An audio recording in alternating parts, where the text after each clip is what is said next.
So this week there was an unfortunate uh, situation at an elementary school in which several children, 20 children, and several of their teachers lost their lives. Um, and in the aftermath of that tragedy, there was quite a bit of discussion in social media about um, the necessity for God to be in our schools. You know, if God were in our schools, some of my online friends said, and some of even my friends in person, they felt that if God had been in schools or in that specific school, this would not have happened. And, you know, when I hear this sentiment, you know, I understand that it's rooted in sort of this age-old theodicy question. You know, where is God when we suffer? Where is God when tragedy happens?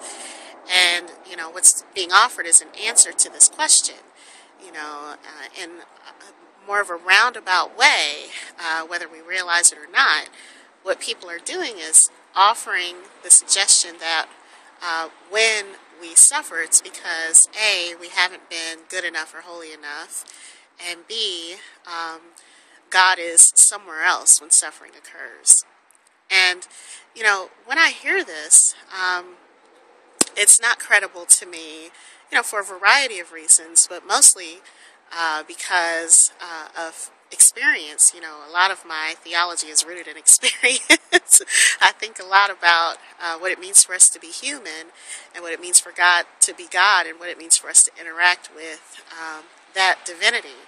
And the truth is that tragedies have happened in this country and all over the world in places where we would automatically assume the presence of God is most concentrated.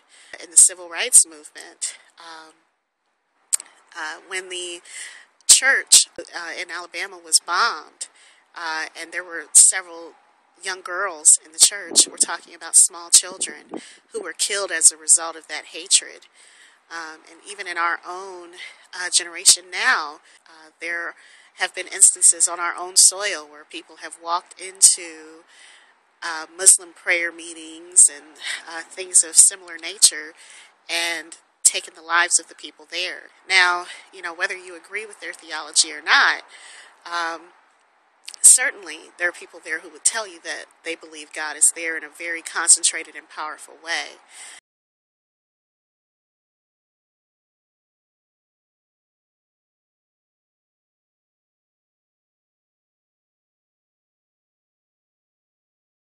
Maybe the thing that we need to grab hold to in times like this is our responsibility. I am more inclined to believe that God is in this world, and our responsibility as human beings is to bring peace and wholeness and love and justice and a sense of understanding and cohesion, unity. I think if we truly are to imitate Jesus, then a part of our self-sacrifice is to do the work of God in the world. And I also say it's our responsibility to take on the work of God and try and make the world a better place.